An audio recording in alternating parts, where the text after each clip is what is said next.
Hey, good afternoon, everyone. We are excited to welcome you all to today's webinar on Careers of Future, hosted by Safalta Stars, which works with hundreds of students to help them discover the right path. My name is Utkarsh Lokesh, CEO and editor at EdTech Review, and one of the experts at Safalta Stars. And we have with us Sumant Palepu from the Funnel Story, whom I have known for a long time now, and he has spent a lot of time understanding the pain points of students and universities. So he has experience from both the sides. Hi, Sumant, welcome. Hi, Utkarsh. Hi, everyone. Yeah, no, I think thank you everyone for joining again, and we'll just kickstart Sumant the webinar with one of the most challenging questions that arises in any student's mind. So, because when you talk about what framework do you recommend and how should one go about choosing the right university for future ready careers, what are your recommendations and frameworks to be kept in mind? See, I'm sure this is the time where a lot of students are already undergoing this kind of a thought process. Not just students, their parents as well, right? And personally, I always believe that education is a very invested decision. It is not something which people take superficially just by looking at some advertisement or somebody told them something they would like to experience, where they would like to study, especially if you look at undergrad education, 4 years of B.Tech or 3 years of BCA, any of those streams. But that's a good part of your young age, nurturing Yeah, time where you spend in a particular university or a college, and the experience there goes for lifetime. We might forget a lot of other people we meet during our corporate career journey, but very hard to forget the friends we would have made at the colleges, right? So I think these are all inherent aspects of decision making when somebody is making a decision. And I know people who have joined a college because their friends are also joining. So yeah, including as not such a non impactful reasoning as like that, to a lot more mature decision making happens around this aspect. So in my experience, in fact, when I say experience, my experience of as a student who was choosing because I did my engineering way back, that's probably 2 decades back, 20 odd years back. So when as a student who did my own, when what was going through my choice parameters, and then later I did my MBA from IIM Code. Even at that point of time, there was so much of choice. There's so many few IIMs, other business schools, etc. So everywhere it was a decision, and sometimes leading to a decision fatigue as well. So one of three or the four critical parameters, if I may list down, which I personally was looking at it, and when I was guiding a lot of students, close to 4 lakh students, I've trained, guided over many years over the last decade. One critical element is, the see. Eventually, education is about outcome, right? So yeah. you pursue an engineering to come out with some kind of an outcome. Now outcome, one thing I would like our audience not to mistake, outcome is not always equivalent or equation at an equal sign to placements. Yes, I think this is Placement, the number one thing to absolutely. understand. Yeah, Yeah, in fact placement should not be the only only reason. criteria. Yes. Correct. Or the criteria to choose a university or a college, because what leads to that placement is the most important part, according to me. Yeah, What yeah. kind of nurturing, what kind of skills, what kind of pedagogy, the programs, all of these are the ingredients or the processes which leads to an outcome called as placements. Because Correct. none of these universities or colleges are placement agencies. You don't go with I'm putting a cash deposit year one. After 4 years I withdraw it as a placement. Doesn't happen that way. It might look so outside superficially, but when you go through the journey, it's a student journey which transitions, or transforms him or her into an outcome. For all by the time you complete your 4 years of engineering or 3 years of BCA, you might not want to actually go for placements and also. and that journey that you're mentioning about can be like with the peers, the kind of peers that are there, faculty, the kind of industry exposure you're talking about, like a combination of these Absolutely, you're bang on that. Right? It's a combination of multiple thread which comes into picture, right? Hmm. It would be right from the starting of what program you end up choosing, what stream you end up choosing, because that also the pedagogy etc. comes into picture. The kind of the innovations a university is having in their teaching methodology or in the partnerships they're having, right? Something like an industry integration into their curriculum, right? Then the peer group, Yeah. what No, kind I of think people. Mm, this brings me to associated question, but let first you will finish your thought and then I'll probably ask. yeah. Yeah. Yeah. And also we need to appreciate that any university or a college is not just for the purpose of studying alone, or for the purpose of it. Because if you look at a career is not just a degree which you get, right? It is also the personality which you build up in this journey. So universities or colleges which also gives equal importance and opportunities to look at development of their own persona. Either that could be in their own interest areas. I would like to pursue studies or engineering along with pursuing music, and both of them are given a kind of a prime importance. In fact, I'm a big advocate of when universities I work with, I tend to tell them, why don't you give credits to such kind of extracurricular activities also, Mm. right? So that the effort is not, it need not be only academic in nature, but it is also a non-academic, but something which inherently sports, for example, it builds a person, it builds a competitiveness, it, ability to withhold it. We all been watching this recent series of Indian England test series, the resilience which is there in the sports people. So Yeah. so multiple aspects of a persona is very critical at this age, so that when they come out, they are not just coming out as a better students looking for placements, but they're coming out as a better human beings. For example, universities are promoting sustainability today, the Yeah. eco-friendliness. So when you look at a university, don't my in fact I will not, rather than saying what you should do, one of the Should don't not do. is placements alone. Okay, which university is giving you placements? Because uh, Yeah. 99% of the universities in India, happened or not happened, claim to have a 98% placement record. Yeah. So And it is always not a reflection of sometimes university rankings also, right? Because I absolutely understand that the actual experience that people are looking versus how they prioritize the brand name. This is also a tough question to answer, Sumant, and I'm sure you have had conversations with students and universities in that context. So maybe a little light on that also, because what you mentioned is absolutely spot on in terms of the support systems and the learning culture, and that the part of the ecosystem that is being offered rather than just the placement alone. true. So your question was on what kind of branded, does Yeah, so basically my question was that should students prioritize brand name or the actual experience, or and is it true that always university rankings hold true for the experience that they get? I'm assuming for parts of it, yes, parts of what the framework should look like in terms of the overall student experience, but what has been your experience speaking to students and see. university?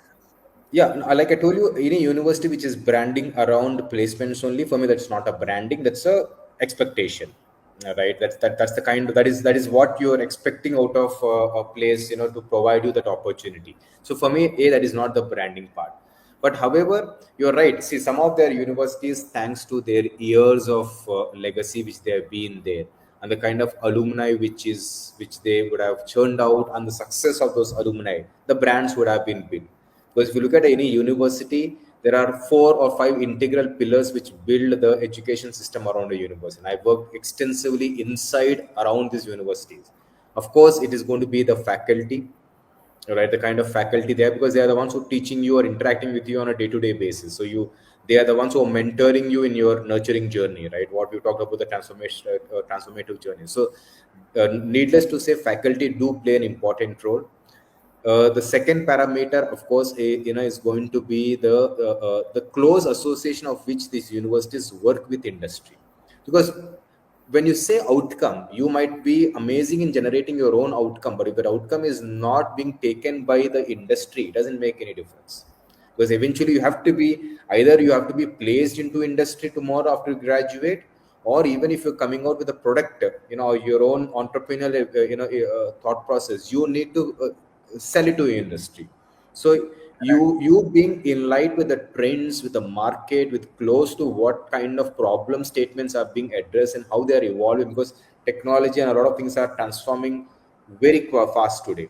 So it's very Yeah. important to choose a university or a college which is very closely working with industry, having professors of practice. These are people who are working in industry and then still come and teach you. They bring in real time problem statements, case studies, working very closely with a strong industry brand name. So for me, the brand of, more than the brand of university, the brand of an industry partnership is also very important, Yes. right? For example, I know a few universities that work very closely with IBM. IBMers themselves come and teach in the classroom. Yeah. Now, they don't just teach you a typical theoretical knowledge. They bring your a practical case understanding study into your classroom, so that what you're Practical learning is exposure. correct. What you're learning is actually applied to real time, and as a result, your learning is accelerated. Or else, they will tell you, okay, this is the kind of solutioning which we have done. So it's a very close to industry kind of a learning curve. So that is also an important parameter.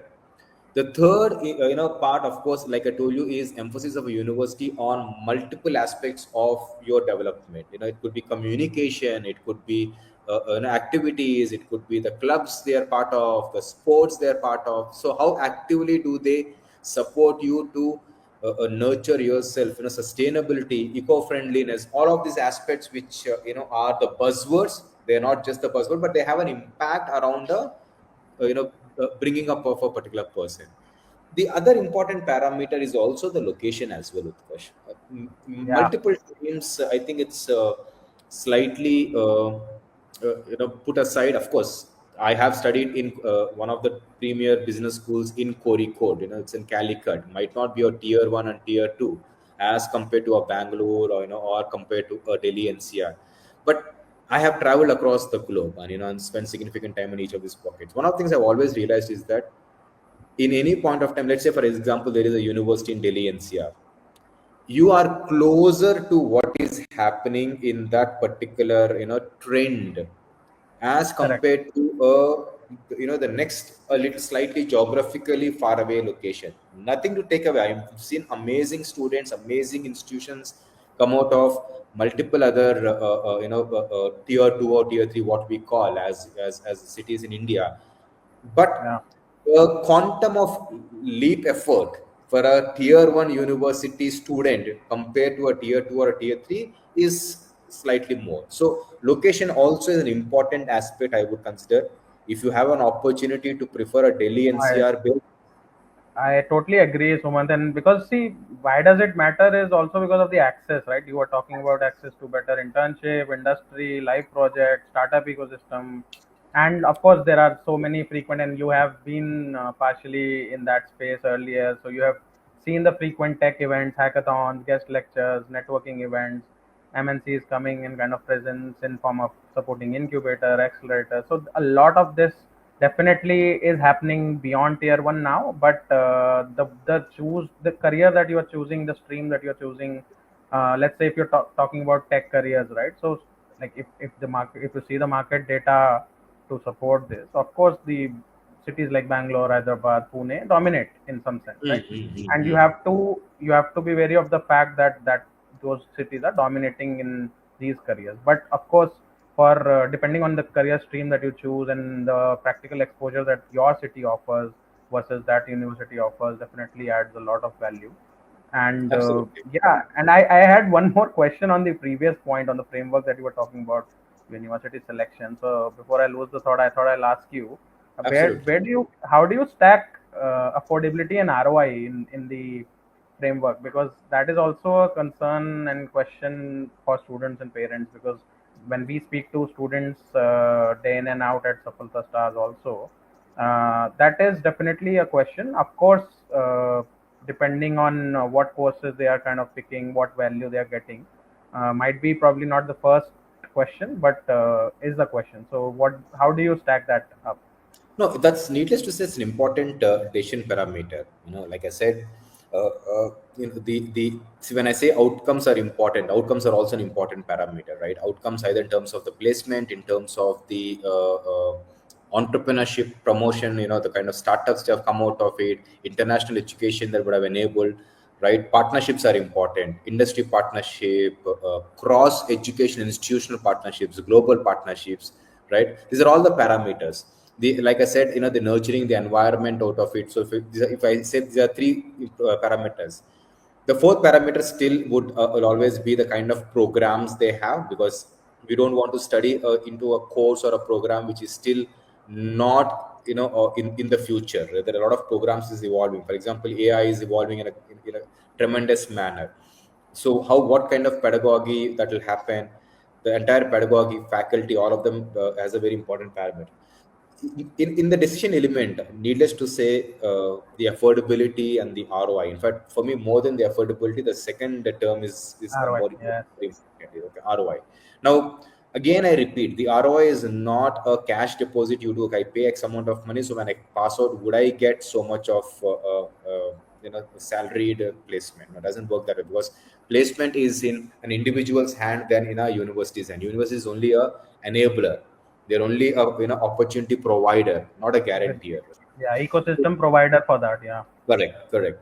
Now, the way I see is that, and I come from a lower middle class family, and for a very long period of time, I always believe that education has the power to transform careers, to transform families, to transform society, to transform nation, and to a larger extent, to transform the global model itself. So, if there is one place where I would personally not compromise spending money, I mean, although I don't want to use the word yeah, spend, it is an investment, would correct, be education, right? Because true, education is a proper investment. In fact, when students also, and when I interact with the university, I say this, so a lot of students ask for scholarships, discounts, and all of this. In fact, I don't even like to associate the word discount with education, because education has that significant impact. Today, when you're paying it, you might think, what is this money and all of that, right? But if you look at the larger element, and why do universities also need that money? Because they have to run and give you so much of facility. So don't get into the utopian yes, conversation of education should be for free and all of that. No, I mean, you need that fund to give you the quality also, right? So you should not spend absurdly, because I know, and for wrong promises.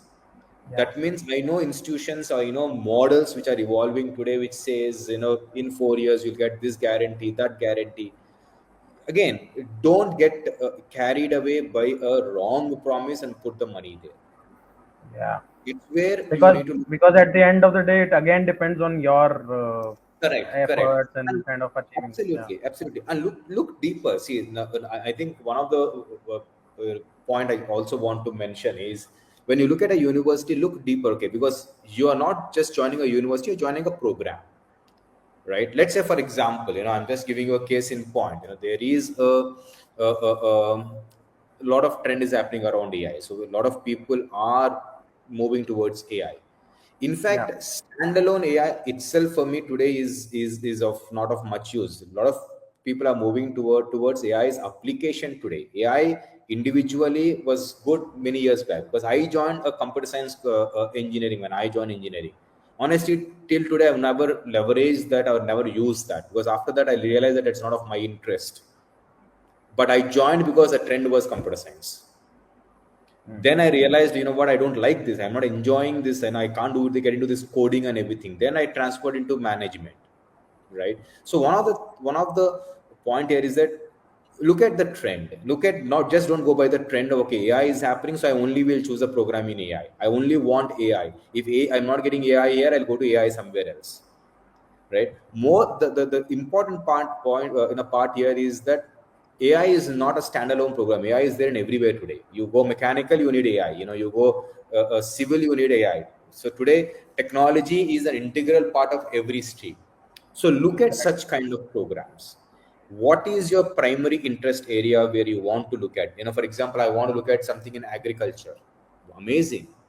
Then a university or a program which blends agriculture and technology into it, because technology runs the scalability today. is the kind of combination.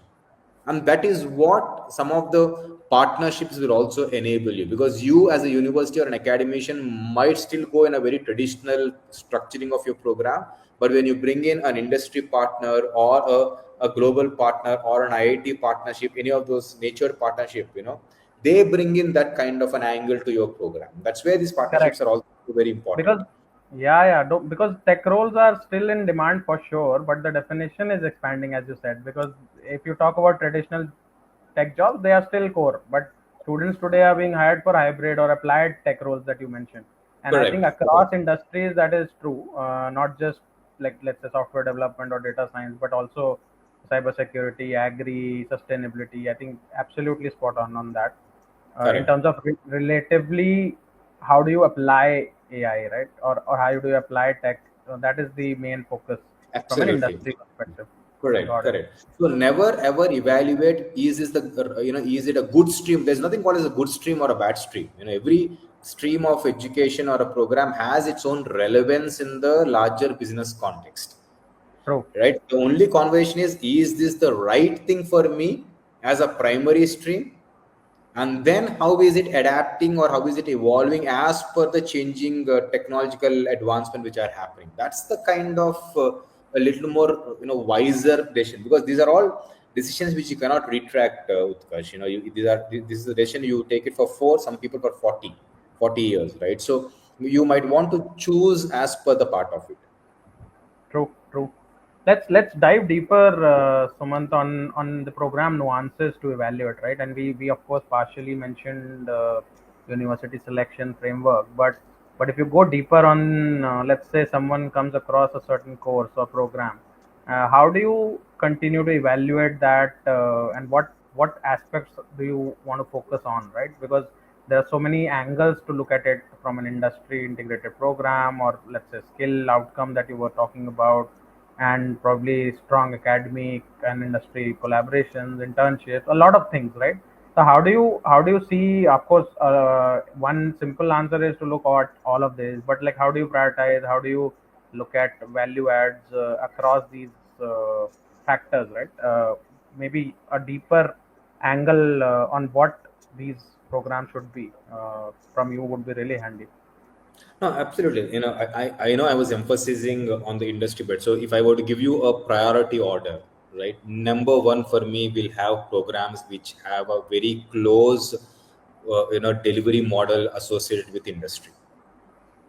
Okay, from in my experience of seeing people, students who have been successful in their careers, that doesn't beat. That is probably the highest. It beats nothing else, rather than a standalone, individual kind of a program.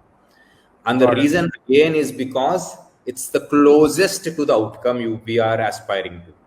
That's all. Mm. Nothing. There's no, there's nothing, biasness around it. It's just that keeping the outcome in picture, it's the closest, right? Now that's point number one. Second, you don't decide, or you don't get excited or carried away by a trend of today, because you're not passing out, you're not getting into a job market today, you're getting into a True. job market after 4 years, 4 years or 3 years, right? yeah. So your ability to watch out for the trends, because I mean, one of my colleague and I have been discussing the same thing. Today we are talking about Chat GPT, right, which is a very popular AI tool Agent, which we yeah. use, right? Or in fact, till about yesterday, we were all, even today, of course, some of us all go on Google as a search, as a primary search. If you look at it, a massive piece like Google itself is giving away its search share to something like Perplexity. Today, Perplexity would have come in. Tomorrow, there could be something else, right? In marketing, we're talking about SEO, search engine, and all of that. That entire thing is now shifting to AI optimization. So we need to understand that so a lot of those marketing folks today are as- figuring out, okay, what is my, I have done this course, so what happened to my career? So I Mm. think the key there, Utkarsh, is that when you look at a program, some of those basic skills remain similar. For example, we are moving into a generation where you don't have to be a coder anymore, right? You can leverage AI and a lot of things to be coding into it. right? In my opinion, the second and important nuance you need to be watchful is that, is this a particular stream which is long term sustainable, Hmm. not for today but 4 years, 5 years, 6 years. I briefly Agree. remember there was a time when suddenly B.Tech in information technology or IT or something which has gone to the high, and today a lot of these universities are not offering that. Mm-hmm. Yeah, right? Like, so just don't go by the buzzword of today, which is nice, important, but your achievement is not getting a degree B.Tech in AI as much as understanding what it is after 4 years. Absolutely, and so happy that you mentioned, because the the primary point that you mentioned actually is not just one point, right? It is a mix of so many points, because when you talk about industry integrated or industry led programs, you're talking about quality curriculum, you're talking about uh, like skill focus, you're talking about capstone projects, live case studies, a lot of things that are being covered, right? I think Absolutely. I think that is how someone should be focusing on. And of course, like Truly. you mentioned, like a B.Tech in AI, is it relevant from a 5 year horizon perspective or not? Mm, uh, mm. 7 year horizon perspective or not? A lot of things. And if an IBM or a TCS, if Infosys, they are kind of creating the curriculum from a market need perspective, how relevant it is, of course, for students, is a great win for someone to kind of achieve, right? Absolutely, absolutely. And I think as an individual, also you should also be on that evolving track as well. The tools are changing, the technologies are changing. So it is not that okay, I picked up this course and that's not just that. For me, that fluidic, the entire evolution as or the learning curve you're going through is also very very important. And you brought in a very important point. One of the other parameter is also the projects. Eventually, how much ever you learn theory in the classroom, your ability to go execute it, build the projects, doing the internship. So any of those programs which have internship association, any of those programs which have, again, not the placement, I'm talking about from internship, capstone projects, because these are all will give you application of your knowledge onto the practical sense of it. So the whole reasoning or the whole philosophy of choosing the right program, or the nuances moves around these priorities for me. Correct. The Correct. relevance of it after 4 years or 5 years, the kind of strength into which it is associated with industry, or the kind of partnership which adds the additional bells and whistles, and the kind of projects and internship associated with that kind of a program. Absolutely. Because curriculum relevance, hands-on learning projects, then it makes sense and fall in place to be able to be industry ready, right? And that is all. Absolutely. Got it. Got it. No, definitely. And I think it is irrespective. I think this is also a myth, Sumant, and maybe you can also cover that aspect, because some people think that this is just true for tech careers, not all the more true maybe for, let's say, a BCom or a BCA.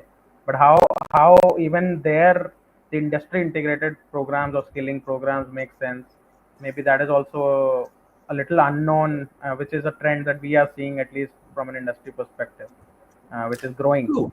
uh, not Absolutely. just Absolutely. for BTechs, but also Agree. beyond. Absolutely. See, in fact, I think we will move into a place where a degree per se is ancillary as much as the skills which are critical for us, for an individual to perform. So, BCom or BTech, I mean, that's one debate we should not actually, and I tend to refrain from that, because those are all choices based on the kind of background you come from, the kind of choice you have, etc., and the years you would like to look at it. Because like I told you, there is no degree which is good or bad, there is no program which is good or bad, there is no stream which is good or bad. So it's never a comparison of which one is good. It's about connecting with your growth plan. And again, I said, not for today, but what is going to happen after 4 to 5 years. Hmm. Hmm. Got it. And alumni is also a good way to kind of look at success of the university, for example, right? And So Do you see that as one of the key factors to evaluate when true, identifying the program? absolutely. Whatever you're referring it as a brand of a university, in my opinion, brand is built by the alumni, brand is built by the kind of students and the work which is being done in the university, right? If you look at even the highly ranked universities, their ranking, one very critical piece is the student quality, the student quality index, the alumni True. index.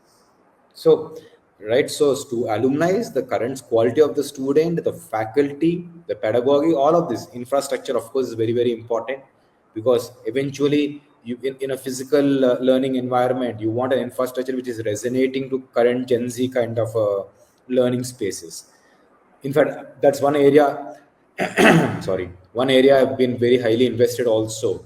Many a times we ignore, we only see a university as benches and chairs and the classroom, but so much evolution is happening in terms of infrastructure today. Not just the look of it, the grandness, because the look fades over a period of time. Today you might paint it very well. 3 साल के बाद the paint waves off.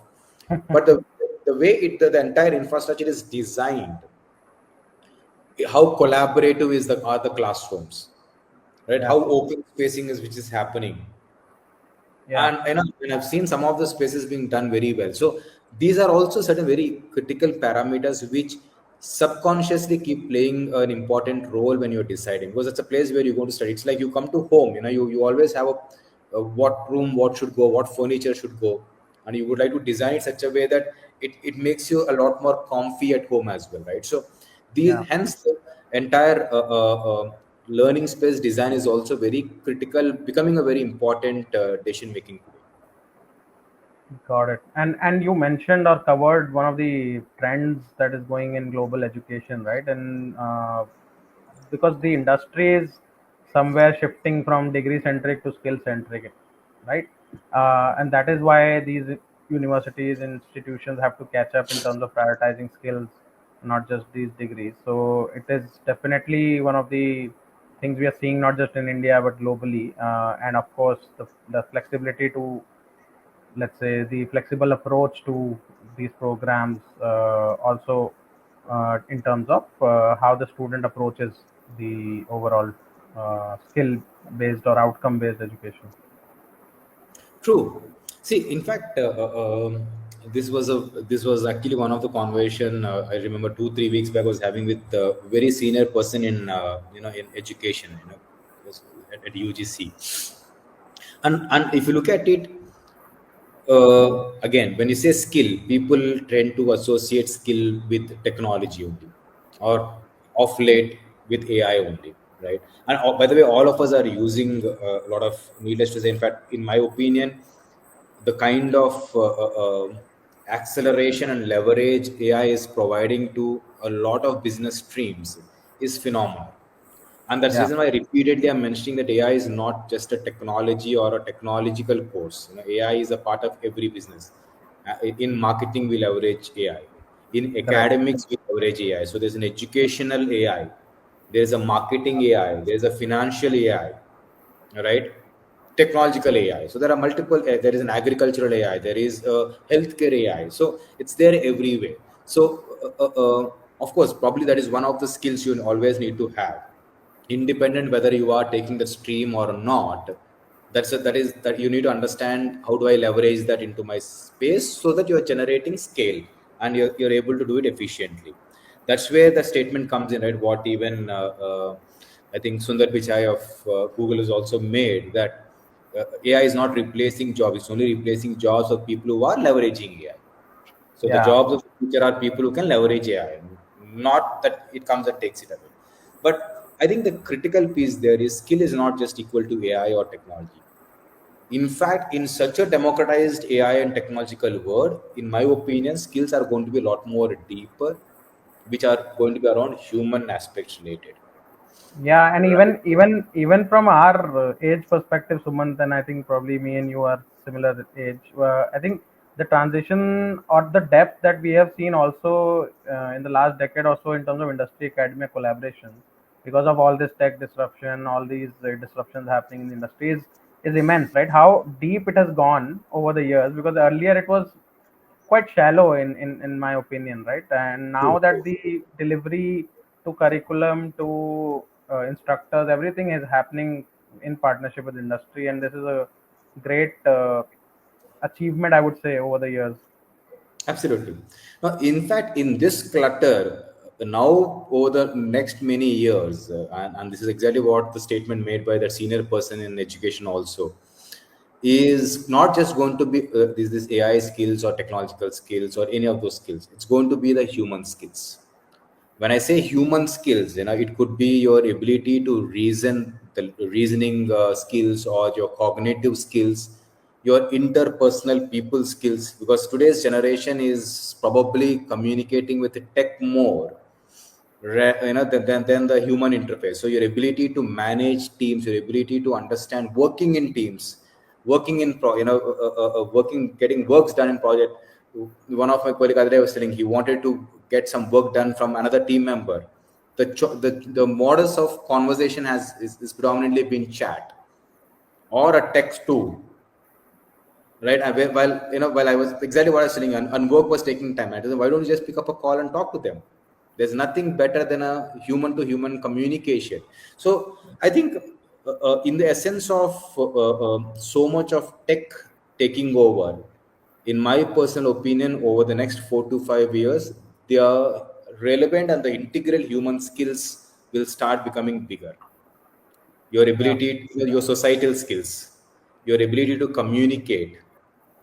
So all of this becomes important, and one of the reasons why I strongly advocate industry, working closely with industry, is because when you learn the art of let's imagine a working professional who is at a senior, who is at a partner level or at a manager level in that in an IBM or any of this companies come and teach you.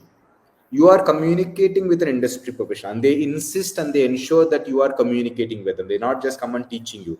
And obviously they are professionals, right? The kind of communication they communicate is very professional in nature. So you start learning and picking up on those skills, not just the tech skills you learn from them.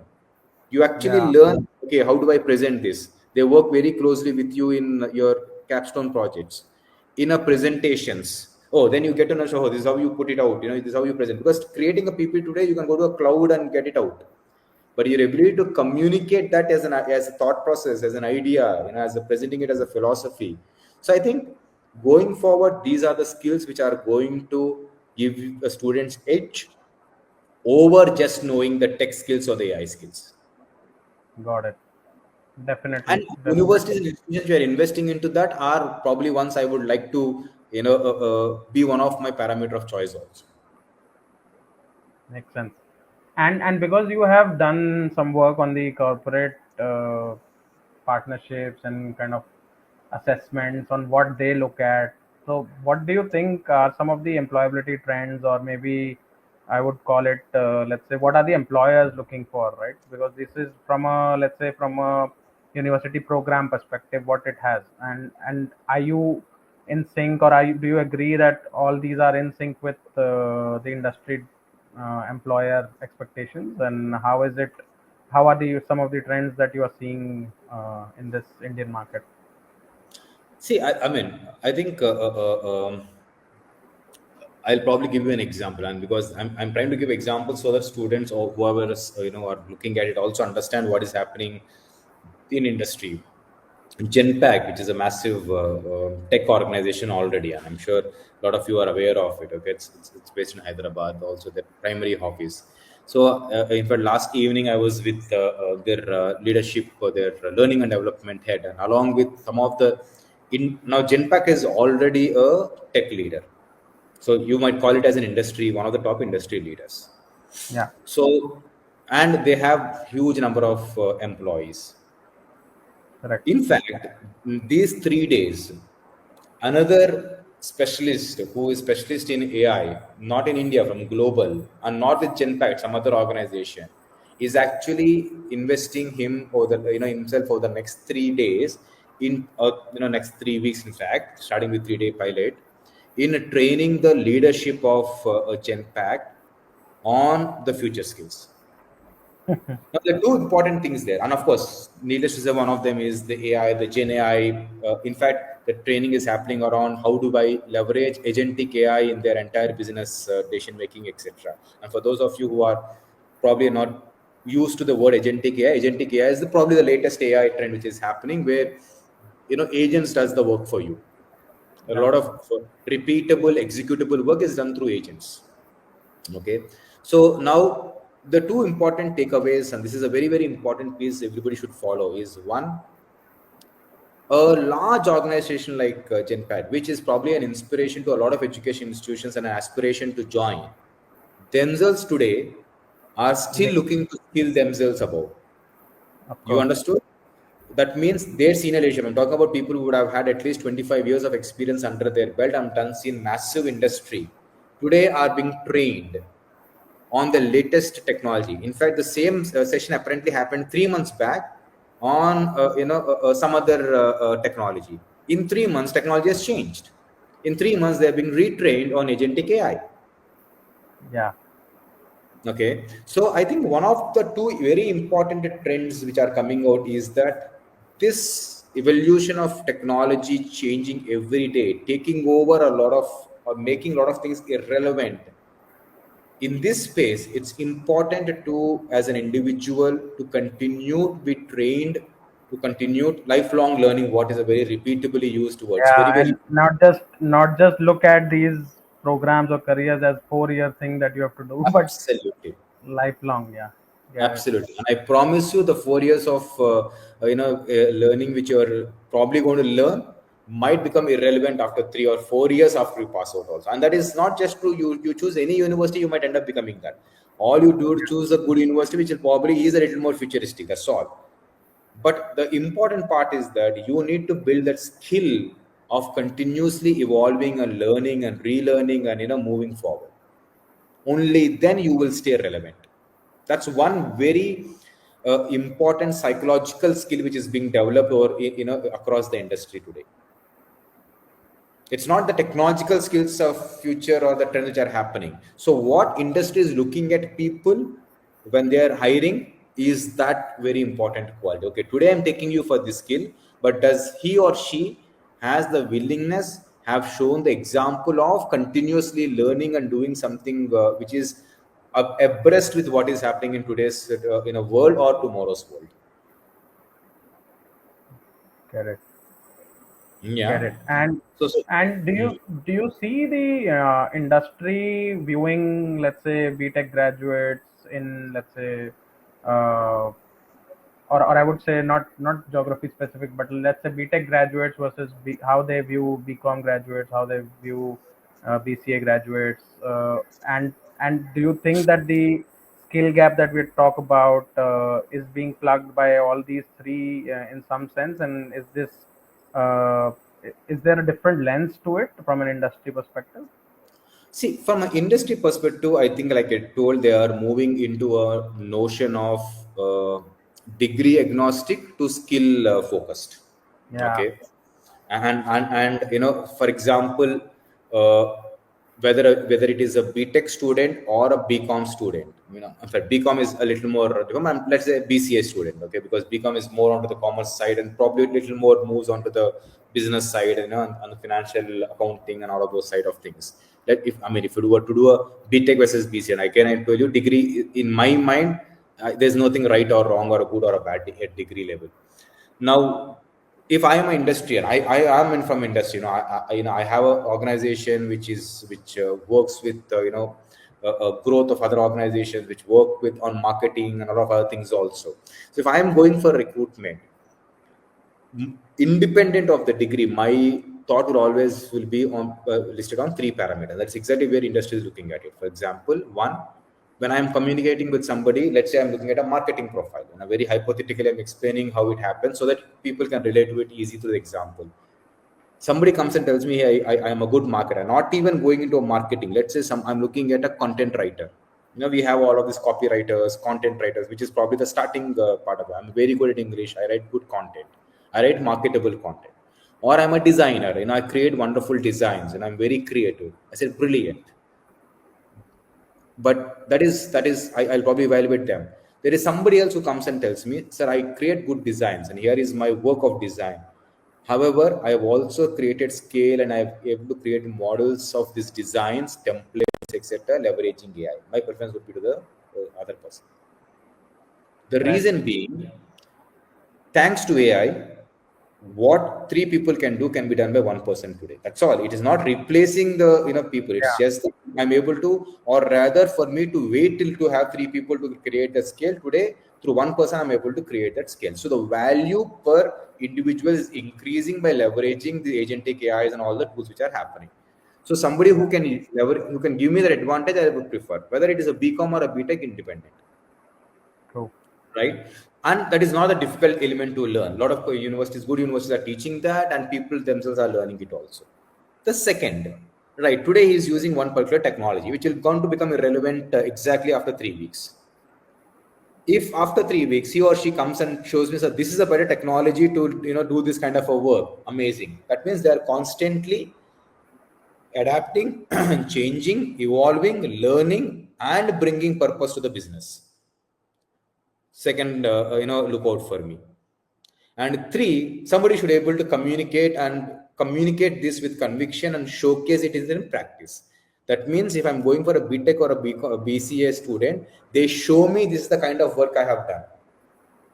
Not just talk about the theory. Okay, this is the kind of project where I've solved this problem. My preference would always be to them, because for those who have done it, right or wrong, have put the effort of discovering what goes into it. Correct, correct. No, definitely, and I think showcase or demonstration of this is also demonstration of skills in some way, right? Because just saying that I've done an online course on marketing or design or something from Coursera or let's say edX, it doesn't kind of give you the authority to kind of claim that job or probably be, let's say, better positioned for that job, right? Absolutely. And if you talk about key elements of all the strong student profiles, which I would want you to also cover in detail maybe, but if you talk high level, we are talking about not just academic strength but like certifications, the internships, the capstone projects, passion projects, hackathons, LinkedIn. In fact, I'm not sure if the students know this, but like more than 70% recruiters today scan LinkedIn and GitHub before interviews. So I think something around that, maybe for you to have certain blogs, as you said, like if you can express, communicate what you are working on, what you aim to work on, all of this adds up to that student profile. True, true. And there's a Gen Z communication and there is a recruiter communication. So you need to be a little wary about that. The reason I'm saying is that Gen Z communication is much more right in terms of the way you express it. Yes, I appreciate people who express it openly, but that people also look at the maturity of your communication when they are recruiting you. In fact, not True. just recruitment. Of late, even visas, Yes, evaluation whether to give you visa or not is happening through your social social channels, profile. listening, what people call as social listening. So they Correct. socially listen to your voice, your tone, your intent, your expression, through the kind of words you use. So just copy pasting a chat GPT communication and putting it a blog is also not a seen as a good part of it. When people Yeah. try to recruit you. So I think you're very relevant point you brought, Utkarsh. We're so much Got it. obsessed around the academic stream and academic part of it. Many students, many of us tend to lose out on a lot of other peripheral, yet very integral and important part of it. Yes, the programs, the industry partnerships, the learning, the projects, the internship, all of that is amazingly important. Probably takes away 60-65% of credits in your eventual outcome. But what is Yeah, and also and for industry, Suman, the way you mentioned, right? It is also, let's say, a filter for you to stand out in the crowd of degree holders, right? Because if you talk about all these projects that you were mentioning about, the end goal, or I would say, if you step into the employer shoes, you are not just seeing the output of that project, but you are seeing associated digital fluency, comfort with tools, software, all of it in one go, right? and the Absolutely. communication also that you mentioned. I completely agree, and I think this is definitely one thing that probably adds to the employability aspect, right? And irrespective of the course or program you are in, if you are able to demonstrate that em- in terms of industry exposure and certification or internship or capstone projects, it definitely is taking you into the top Absolutely. And I think 10%. this again boils down to the input question you asked, at the start with Kash. How do I choose a university or a program? If Yeah, these are the output they have to generate for you, you go back and choose that universities or programs which is actually imbibed all of this into their curriculum and to their program, yeah, right? Because that is when you can get that output, right? That's where I mentioned starting also, to generate an output, a process is very, very critical. yeah. So that's how this entire loop keeps running also. Hmm. And that's a place where even today recruiters are, like you rightly said, are not just coming to a branded institutions. Today recruiters come to institutions where they know they will file, because unlike earlier, it's not a mass recruitment era we are in right now. It's a very choiceful, selective but high value recruitment happening. The way I see it, in about 4 or 5 years, this 3 lakh starting salary kind of a jobs will start becoming irrelevant. True, Okay, true. in fact, which means not that you're going to lose jobs, which means in fact it will be replaced by a 7 8 lakh starting salaries, Yeah, but not 100% replacement. Let's say there are 100 3 lakh salaries available today in the market. That would probably be, so budget remains the same. Budget still remains for a hiring purpose 300 lakhs. Nobody is trying to cut down that budget. But in the 300 lakhs, they try to probably pick up 50, 6 lakh people.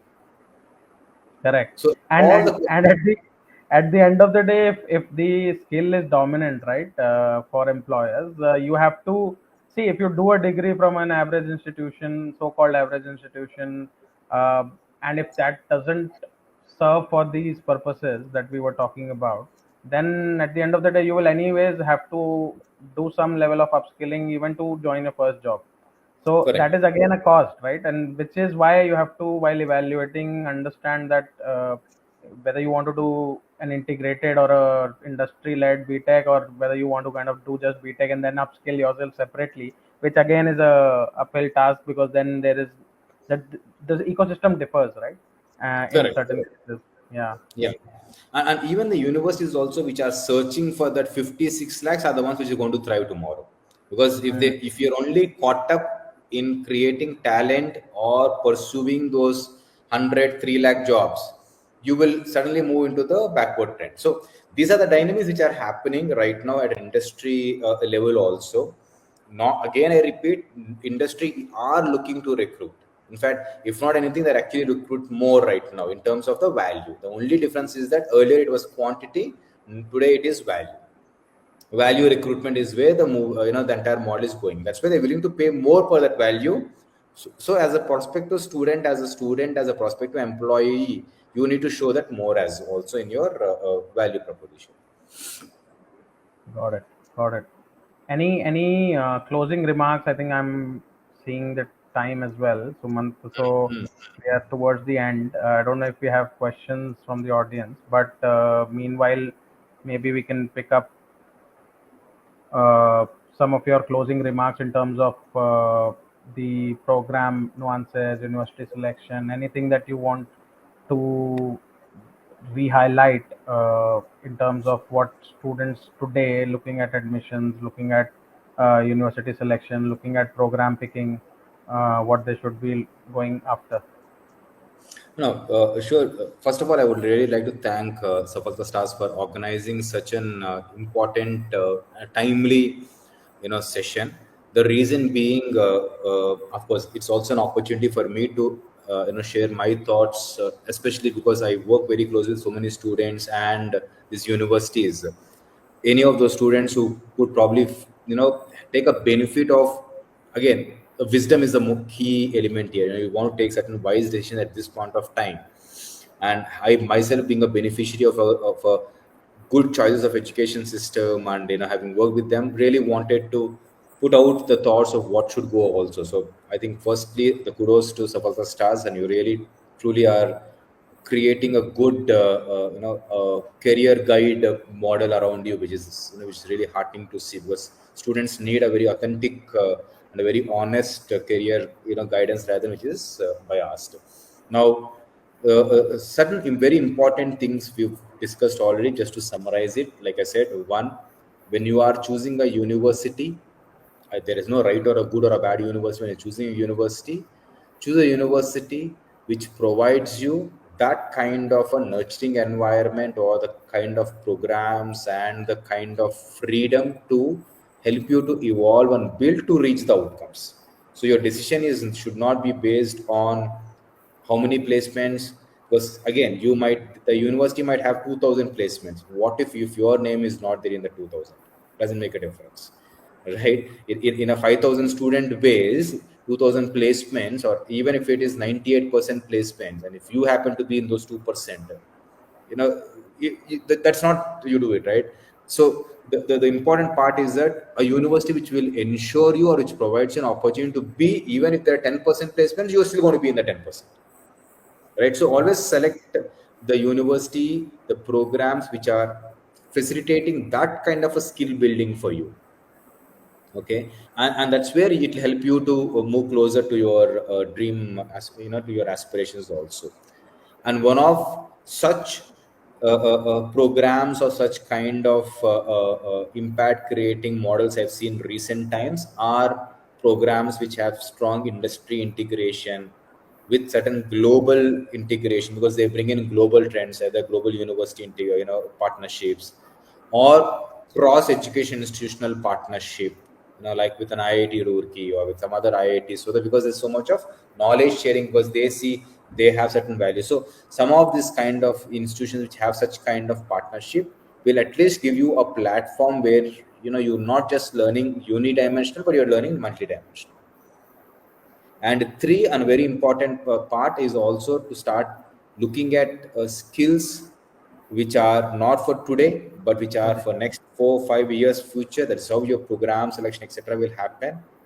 Focus on building your personality all around. It could be sports, it could be arts, it could be communication, not just academically brilliance, but a 360 degree. Do practical projects, be hands-on, because that's what industry loves to see when they're recruiting you. Be trendy. Trendy is not just the way you dress up, but trendy in terms of what is happening in the market, how you leverage the technology to solve your space. It's not only a technological job. Even if you're in mechanical, you are in petrochemical, always look at what kind of technology leverage you can look at it, so that always creates a scale.